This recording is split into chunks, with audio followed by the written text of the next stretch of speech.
Hi, I'm Jake, aka The Breakfast, with AYBOnline, and I'm here with Kevin from Serenity Forge Games, who's working on The King's Bird. So, Kevin, what can you tell me about The King's Bird? Yeah, so the King's Bird is a game that we like to call a momentum-based platformer, and the reason is because in the game, it is a precision-based platformer like Dust Force and Super Meat Boy, but we also want it to be a lot more momentum-based, kind of like the 2D old school Sonic games. So you have to be able to chain together a lot of kind of movements together in order to gain more and more momentum, and that leads to a use of a gliding ability that we have in the game, which you got to try out. And the fact that you can glide through the air in the game, we did that so that it can be a lot more accessible too. Because we saw that a lot of games out there, you gotta be super precise about everything, and we felt like that might, have a lot of people not want to try it out because they think it's too hard.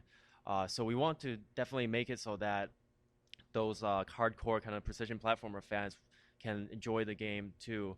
But we also want to kind of expand the market to make sure that the other people who might be turned off by other games that require so much precision can enjoy this game as well. Okay, so what I'm getting from that is basically that a lot of the challenges can be solved by either the precision platforming or the gliding? Yeah, definitely. We wanted to make it so that there's like constant checkpoints throughout the entire game, and also design the levels in a way that still make you feel like you can try the same challenges over and over again without feeling too frustrated.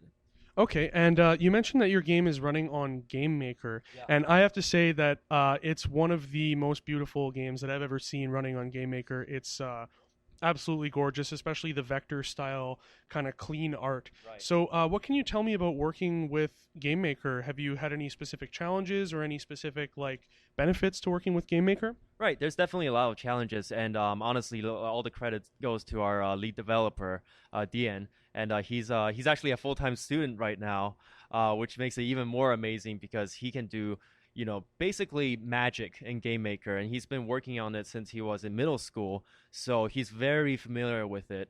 And he's created, for the rest of us, he's created, a custom level creator, and just a lot of really easy to use tools in order for us designers to make sure that we can design the best levels out there.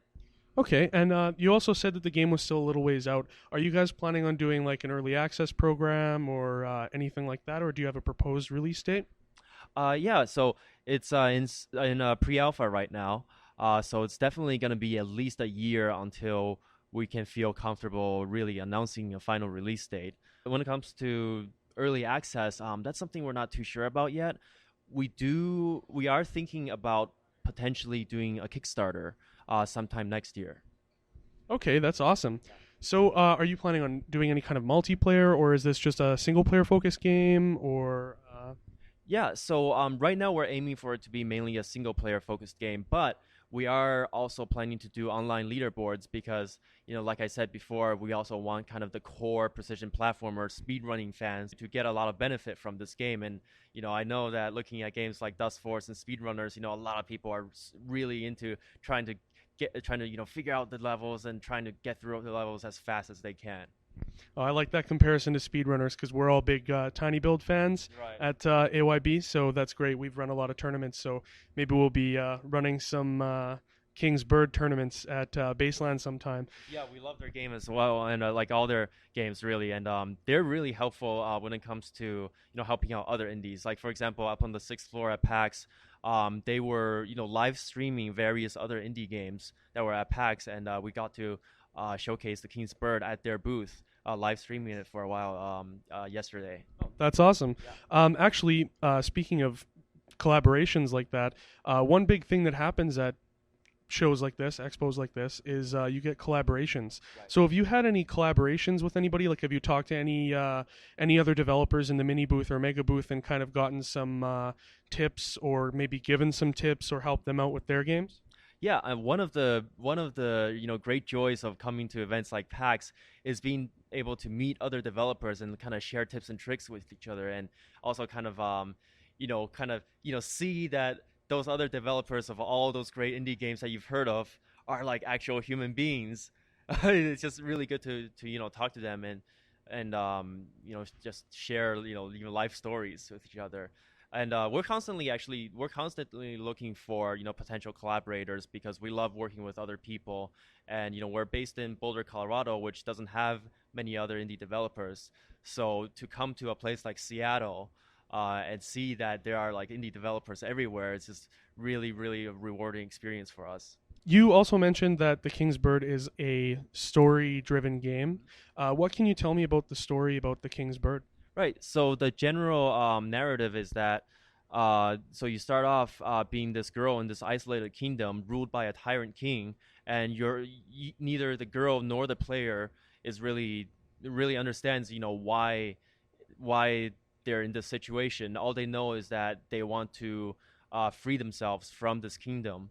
And so towards the beginning of the game, you're going to escape the kingdom and kind of discover this whole new world that you weren't even allowed to see before. And throughout the game, you start to slowly realize that there was a reason why the kingdom was isolated to begin with, and there's a reason why this mysterious king is so tyrannical.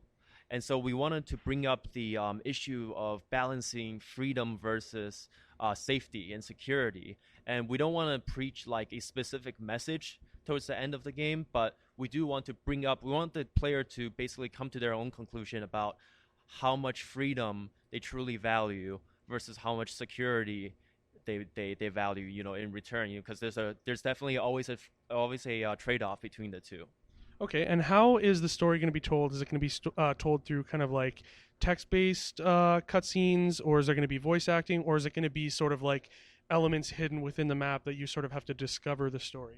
Right. So some of our favorite games out there are stories that have stories that are told without words or with minimal words. Games like Journey, games like Monument Valley, those are all the games that we look towards as inspirations and examples of what we want to do for this game. So basically, we want it to be as textless as possible, without it kind of ruining the presentation of the story. But we want it to be kind of a lot more just visual based. Whether that's going to be with maybe murals or just with wordless cutscenes in-game cutscenes that we're going to have. That's yet to be determined because of how early the game is, but we want it to be a lot more of that kind of minimalist presentation of story. Okay, that sounds awesome. Actually, that's kind of my favorite sort of style of storytelling, so that's great to hear. What is something that you would like to say about The King's Bird that I haven't asked you about? Let's see.